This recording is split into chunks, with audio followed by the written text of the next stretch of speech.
Alors, quand on parle de sécurité des patients et qualité des soins, on veut d'emblée déclarer haut et fort que le patient est au centre des préoccupations de l'établissement, mais aussi de tous les acteurs qui y travaillent.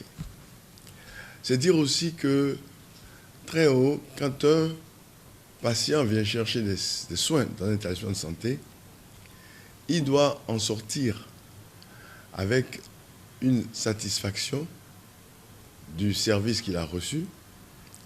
Et ce service qui lui a été donné doit être un service qui doit être conforme aux recommandations de la science à ce moment-là. Et surtout, il ne doit en sortir avec aucun préjudice. Le malade est au centre des préoccupations. On va au-delà, on implique le malade parce qu'on lui fait comprendre et on fait de lui un acteur majeur de sa propre santé.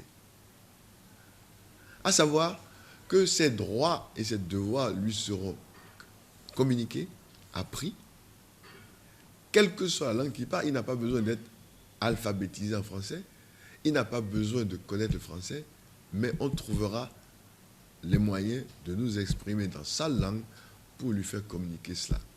Quand je parle de dispositif, il faut comprendre qu'il y a trois choses. La première, c'est l'engagement d'abord de l'établissement, des dirigeants de l'établissement et de tous les acteurs que la sécurité des patients est une priorité pour eux. Deuxième chose, c'est les dispositions institutionnelles. Les lois, les décrets et les arrêtés qui organisent la sécurité des patients dans le secteur. Ensuite, il y a un dispositif organisationnel qui, là, parle de ce qui va se passer dans les établissements de santé, qu'ils soient publics ou privés. Et cette organisation, elle va toucher comment, dans chaque établissement, c'est organisé pour qu'on veille à la sécurité des patients. Et comment ça va se passer? On doit voir dans l'établissement une affiche qui dit, ici, là, dans notre établissement, hôpital un tel, la sécurité des patients est pour nous une priorité. Et il y a la signature du premier responsable d'établissement.